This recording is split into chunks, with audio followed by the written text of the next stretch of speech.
तो दोस्तों India post payment bank account open करने के लिए सबसे पहले आपको एक एप्लीकेशन को डाउनलोड करना पड़ेगा प्ले स्टोर पे जाके आईपीपीबी मतलब इंडिया पोस्ट पेमेंट बैंक इस तरीके का एक एप्लीकेशन है आईपीपीबी मोबाइल बैंकिंग देख सकते हो यहाँ प्ले स्टोर पे अवेलेबल है। इसको आप डाउनलोड कर लीजिएगा यहीं से पूरा अकाउंट आप ओपन कर सकते हो ठीक है। अब दोस्तों यहाँ पे कुछ चीज़ें हैं उसको जानना बहुत ज़रूरी है अकाउंट आप ओपन कर लीजिए लेकिन उसके बाद मैं आपको लास्ट में बताता हूँ ठीक है। पूरा ध्यान से देखिएगा भाई बिना स्किप किए। तो दोस्तों हमने इसको अकाउंट को जैसे ओपन किया एप्लीकेशन को ओपन करने के बाद यहाँ पे व्हाइल यूजिंग द ऐप पे क्लिक किया। क्लिक करने के बाद अलाउ पे क्लिक किया देखो इंडिया पोस्ट पेमेंट बैंक इस तरीके से दिखा रहा है। और दोस्तों इसको ओपन करने के लिए सबसे पहले थोड़ा-सा मतलब स्क्रीन रिकॉर्डिंग माध्यम से नहीं कर सकते आप तो थोड़ा धुंधला दिखेगा बट आप समझ लीजिएगा, ठीक है? तो दोस्तों यहाँ पे सबसे पहले लॉगिन नाउ लिखा है लेकिन यहाँ पे नीचे में देखोगे यहाँ पे है सेविंग अकाउंट, ठीक है? तो नीचे वाले ऑप्शन पे क्लिक करके आपका सिम जो भी हो सेलेक्ट कर लेना। जैसे आपका अगर सिम 2 है तो आप जो भी सिम मतलब जिस आपका Aadhaar linked mobile number registered mobile number है उसी मोबाइल नंबर को आपको चूज़ करना है, ठीक है? और दोस्तों यहाँ पे काफ़ी सारी चीज़ें बताएँगे तो समझ लेना बाकी टिक करके उसके बाद अपना मोबाइल चूज़ करके उसके बाद सबमिट कर देना। जैसे टिक करोगे इंस्टेंटली वेरीफाई मतलब आपका नंबर वेरीफाई किया जाएगा, ठीक है? तो अब देखो यहाँ पे थोड़ा टाइम वेट करना है, वेरीफाई जैसे होता है होने के बाद यहाँ पे देखो आपका नंबर दिख जाएगा, आई एग्री पे आपको क्लिक करना है और यहाँ पे देखो दिख रहा है ना सब्सक्रिप्शन चार्ज ₹149 प्लस जीएसटी। इस एप्लीकेशन को ओपनिंग डिजी स्मार्ट सेविंग अकाउंट है तो इसमें आपका सब्सक्रिप्शन चार्ज लग रहा है मतलब ₹149 प्लस जीएसटी लग रहा है, ठीक है? अकाउंट ओपन होने के बाद ये आपको देना पड़ेगा। मैं आपको दिखाता हूँ अभी आगे पूरा ध्यान आई एग्री पे क्लिक करना है, क्लिक करने के बाद इसीलिए मैं बोल रहा हूँ आपको पूरा ध्यान से देखना पड़ेगा, ठीक है? फिर यहाँ पे देखो मतलब दिख रहा है यहाँ पे आउटबॉक्स यहाँ पे इंडिया तो नो पे क्लिक करके बस इज़िली ओपन करोगे। अब दोस्तों यहाँ पे देखो आपको कुछ डिटेल भरनी पड़ेंगे जो कि आपका आधार और यहाँ पे आधार वर्चुअल आईडी मतलब आधार नंबर से भी आप कर सकते हो, तो आधार नंबर पहले आपको डालना पड़ेगा। तो उसके बाद री एंटर आधार नंबर उसके बाद यहाँ पे सबमिट कर देना होगा, ठीक है? जैसे वहाँ आप सबमिट करोगे सब कुछ आपको टिक करना पड़ेगा। टिक करने के बाद उसके बाद देखो यहाँ पे जो आपका जीएसटी वगैरह सब कुछ यहाँ पे टिक करना पड़ेगा, ठीक है? बाकी सबमिट करना पड़ेगा। जैसे सबमिट करोगे दोस्तों यहाँ पे दिख जाएगा आपको, आपके नंबर पे ओटीपी।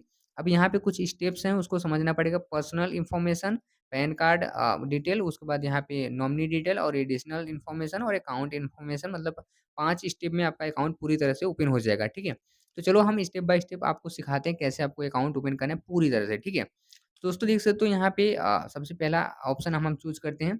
उसके बाद हम आपको पूरा डिटेल में समझाते हैं, ठीक है? पर्सनल इन्फॉर्मेशन जो है ना उसको पूरा ध्यान समझना पड़ेगा आपको और पैन एंड कम्युनिकेशन एड्रेस जो है उसको भी ध्यान समझना पड़ेगा और नॉमिनी डिटेल आपको भरना है कि नहीं भरना वो मैं आपको बताऊँगा पूरा ध्यान से देखना। और दोस्तों यहाँ पे अकाउंट इन्फॉर्मेशन क्या है वो भी मैं आपको बताऊँगा, ठीक है? पूरा ध्यान से देखना भाई जो लोग ओपन कर रहे हैं ना तो पूरा ध्यान से देखना आपको एक सजेशन भी मैं आपको दूँगा, ठीक है? लास्ट में। तो सबसे पहले दोस्तों पर्सनल इन्फॉर्मेशन में आपको मदर्स नेम, मॉडल नेम, उसके बाद हस्बैंड, वाइफ जो भी है वो नाम डाल देना। उसके बाद मदर्स फिर से नेम डालना पड़ेगा।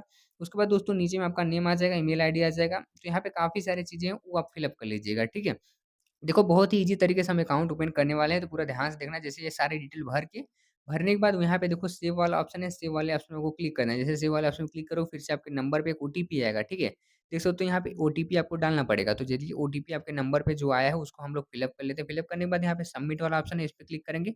देखो पहले वाले पे टिक लग चुका है, ठीक है? अब दूसरा डालेंगे पैन कम्युनिकेशन एड्रेस, इस पे जैसे क्लिक करेंगे, तो यहाँ पे टिक रहेगा, मतलब बस आपको ऐसा टिक कर देना है। टिक करने के बाद यहाँ पे बस सेव कर देना है, ठीक है? क्योंकि एड्रेस आपका ऑटोमैटिकली ले लेता है। अगर कुछ भी गड़बड़ लगता है आपको फिर से यहाँ पे चेंज भी कर पाओगे, कोई दिक्कत वाली बात नहीं है। अगर आप सेम है परमानेंटली एड्रेस तो यहाँ पे टिक करके सेम एज़ परमानेंट एड्रेस तो यहाँ पे सेम है, तो हम लोग सेम पे टिक कर देंगे, ठीक है? ऑटोमैटिकली यहाँ पे सबमिट हो जाएगा। अगर आपका सब कुछ सेम है तो यहाँ पे देखो ये भी ऑटोमैटिकली टिक हो गया। बाकी नॉमिनी डिटेल में आ जाएँगे, यहाँ पे आपका जो भी नॉमिनी रहेगा वो डिटेल आपको भर दीजिएगा। अगर भरना चाहते हो तो यहाँ पे अगर नहीं भरना चाहते हो तो यहाँ पे no do not wish to nominee यहाँ पे डालोगे तो यहाँ पे नहीं भरना पड़ेगा आपको, ठीक है? बाकी यहाँ पे नेम, डेट ऑफ बर्थ और रिलेशनशिप क्या है और एड्रेस अगर सेम है तो यहाँ पे मतलब टिक कर दीजिएगा, तो इसी तरीके से हो जाएगा, ठीक है? बाकी यहाँ पे मैं नॉमिनी डिटेल भरना चाहूँगा बिकॉज़ जो अकाउंट मैं ओपन कर रहा हूँ तो मैं भर दूँगा, ठीक है? बाकी दोस्तों यहाँ पे देख सकते हो एड्रेस अगर सेम है तो यस एड्रेस पे टिक कर देना, तो यहाँ पे एड्रेस भी ले लेगा, अगर नहीं सेम है तो यहाँ पे अपने मैनुअली भी डाल सकते हो, कोई दिक्कत वाली बात नहीं है, ये चीज़ ध्यान रखना, ठीक है? तो बाकी मतलब यहाँ पे सेव वाले ऑप्शन पे क्लिक कर दें, जैसे सेव वाले ऑप्शन पे क्लिक करोगे इज़िली हो जाएगा, बाकी मैं नहीं भरना चाहता तो मैं नो पे क्लिक कर दूँगा और सेव कर दूँगा। जैसे मैं क्लिक करूँगा देखो यहाँ पे भी टिक लग चुका है। अब एड्रेस एडिशनल इन्फॉर्मेशन है, तो यहाँ पे हम लोग क्लिक करेंगे, यहाँ पे देखो कुछ आपको नेशनैलिटी आपको डालना पड़ेगा, उसके बाद मैरिटल स्टेटस, उसके बाद यहाँ पे ऑक्यूपेशन टाइप और उसके बाद यहाँ पे ग्रेस एनुअल इनकम और यहाँ पे एजुकेशन टाइप ये डाल के आपको सबमिट करना है। आर यू फिजिकली डिसेबल्ड हो मतलब आपका कोई पैर वगैरह कुछ भी डिसेबल है तो नो यस पे क्लिक करना, नहीं तो नो पे क्लिक करके बस आगे बढ़ जाना, ठीक है? उसके बाद चौथा 5वां स्टेप आएगा यहाँ पे देखो recent debit card, IPP bank account, यहाँ पे इस तरीके से आ रहा है, ठीक है। बाकी agree to receive a debit card in India post payment bank account is very मतलब verify executive PIN with NPCI, ठीक है। मतलब यहाँ पे सारी चीज़ें दिखा गया है, आप पढ़ लेना। डेबिट बैंकिंग है, ठीक है, तो उसको सबमिट कर देना, ठीक है। जैसे यहाँ पे सबमिट कर दोगे, सब करने के बाद यहाँ पे देखो 5वां भी यहाँ पे सबमिट हो जाएगा, अकाउंट इन्फॉर्मेशन था, ठीक है। बाकी यहाँ पे कंटिन्यू क्लिक करोगे, यहाँ पे सारा डिटेल आपको दिख दिया जाएगा। अगर कुछ भी गड़बड़ लगता है आपको तो यहाँ पे चेंज भी कर सकते हो। बाकी कन्फर्म मैं क्लिक करूँगा। कन्फर्म जैसे मैं क्लिक करूँगा, यहाँ पे करने के बाद यहाँ पे देख सकते हो कि थोड़ा टाइम वेट करना पड़ेगा आपको।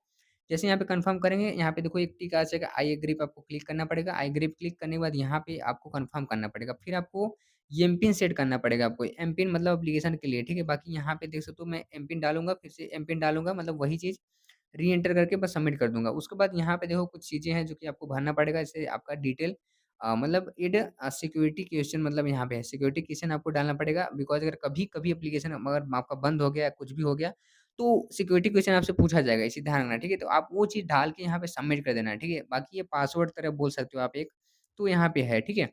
तो ये सारी चीज़ें आप डाल देना, जैसे what is your Prince of your birth यहाँ पे है। बाकी मतलब ये सारी चीज़ें भर दीजिएगा और उसको याद भी रखना पड़ेगा, ठीक है? जैसे यहाँ पे सबमिट कर दोगे, फिर से आपके नंबर पे एक ओटीपी आएगा, ठीक है? अब चलिए ओटीपी यहाँ पे सबमिट कर देते हैं, करने के बाद आपको बताते हैं। देख सकते हो यहाँ पे अकाउंट ओपनिंग सक्सेसफुली हो चुका है, नेम भी आ चुका है, सारा डिटेल आ चुका है। अब आपके ईमेल आईडी पे, जो कि आपका ईमेल आईडी पे सारी चीज़ें भेज दी जाएँगी, जो आपका आईडी पासवर्ड वगैरह है, और बाकी यहाँ पे एमपिन डाल के सबमिट करोगे। और यहाँ पे देखो एक चीज़ बताया गया है, ऐड फंड वाला ऑप्शन है, ठीक है? तो आपको क्या करना पड़ेगा भाई, यहाँ पे देख सकते हो कि आप सिर्फ़ 10,000 तक यहाँ पे चा मतलब कर सकते हो अभी, ठीक है, पर मंथ 10,000 तक ओनली। अब देखो दोस्तों, आपको केवाईसी करना पड़ेगा। आपको सबसे पहले करना क्या होगा, आपके नज़दीकी बैंक में कहीं भी जाना पड़ेगा, वहाँ पे आपको केवाईसी फुल करना ही पड़ेगा। और यहाँ पे मैं आपको एक चीज़ दिखा दूँ कि 175 यहाँ पे देखोगे माइनस भी दिखाएगा आपको। बाकी सारी चीज़ें यहाँ पे एप्लीकेशन में अवेलेबल है, आप चाहो पेमेंट वगैरह यहीं से कर सकते हो, रिचार्ज भी कर सकते हो, मतलब सारी चीज़ें कर सकते हो।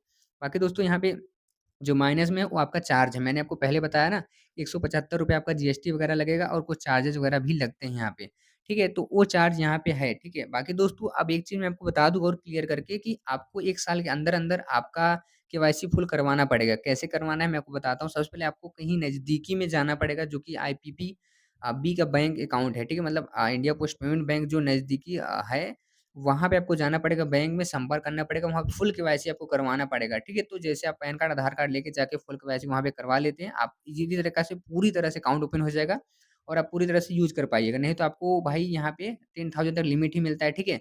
तो ये चीज़ आप समझ गए होंगे आई थिंक। तो आप लोग अगर अकाउंट ओपन करना चाहते हो, डायरेक्टली आप बैंक में ही जाके अकाउंट ओपन कर लेना भाई, ऑनलाइन ओपन मत करना है, ये ध्यान रखना, ठीक है? तो आप चार्ज से भी बच सकते हो। बाकी काफ़ी सारी चीज़ें हैं, तो मैंने आपको सब कुछ बता दिया। होपफुली आपको वीडियो पसंद आया तो लाइक कर देना। और जाके अकाउंट वहीं से ओपन करना, और ये अकाउंट सही भी नहीं है भाई, आप चाहो तो जियो पे में अकाउंट ओपन कर सकते हैं, आप होम स्क्रीन में आपको वीडियो मिल जाएगा, बाकी एयरटेल का भी कर